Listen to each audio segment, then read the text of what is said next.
to avoid the negative influences that Satan is also trying to bombard you with. Because the reality is that in my example, my own personal example, my biggest failures spiritually were almost 99.9% due to me allowing the wrong people into an intimate relationship with me. And I want to quickly read a couple of texts that kind of highlight that, and then I want to take on your thought of why is it so hard for us, A, to identify those people as a bad influence, and then B, to eliminate those people from our circle of trust, or at least have them so far away from the center that they're not necessarily having a big influence in our lives. So 1 Corinthians 15:33 says this. It says, "Do not be deceived. Evil company corrupts good habits." And then Proverbs has a ton of instances in which Solomon is basically telling his son, don't let bad people into your circle. Proverbs 13:20 says, "He who walks with wise men will be wise, but the companion of fools will be destroyed." 17:17 says, "A friend loves at all times, and a brother is born for adversity," kind of hinting at the fact that sometimes even family members can be your downfall in terms of bad influences. 18:24, "A man who has friends must himself be friendly, but there is a friend who sticks closer than a brother," showing you that, again, that sometimes some of these friendships can actually have a better bond and influence to your life than family members. And then 27:6 says, "Faithful are the wounds of a friend, but the kiss of an enemy are deceitful." So we see here that falling to the trap of allowing people into your intimate circles that are not a good influence. A lot of times we do that, and we do that because we're being deceived, either because we're willingly open to being deceived, or because we are not necessarily paying attention as to what are the qualities of the people we're choosing to be in our intimate circle. But what is your take? Why do we fail at that so much?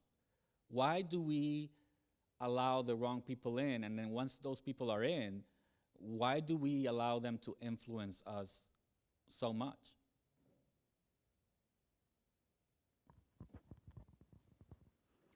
I think we have such a longing for companionship, for someone to care for us.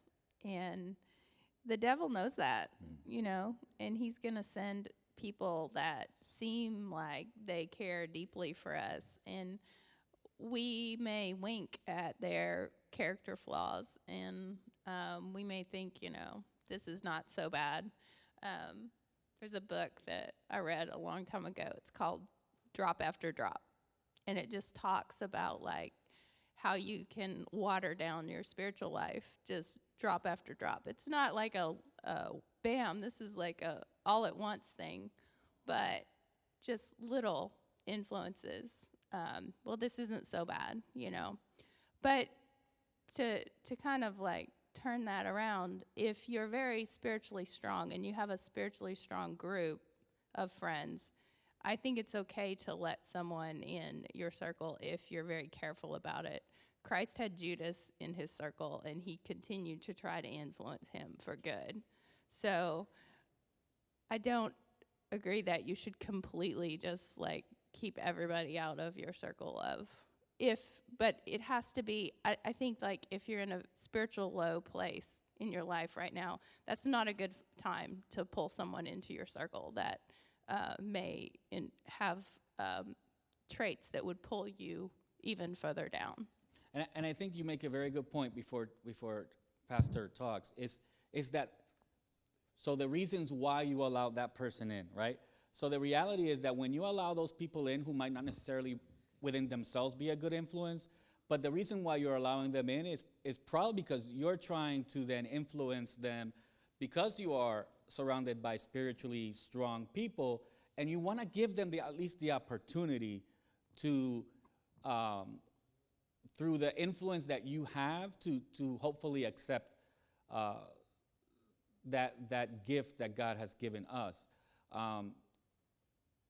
I think when it comes to how I'm asking it, but it's our problem is not necessarily that, but our problem is us allowing the wrong people to influence not only our decision making, but how we even view our relationship with God, where their influence is now greater than the influence of God himself.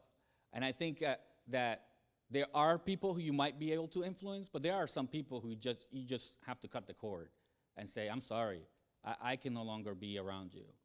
Go ahead. When she was saying about water down your Christian life, I come from a very Puerto Rican family that's always like in your things. And my mom would always say, no te juntes con esa manzana podrida. Don't get you close to that rotten apple. And this is the reason why. And now I know it, not back then, but now.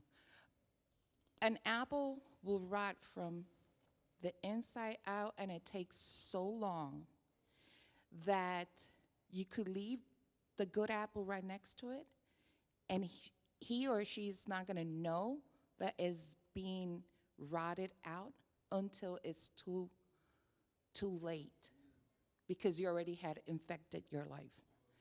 So when you said about the water down, I was like, that is true.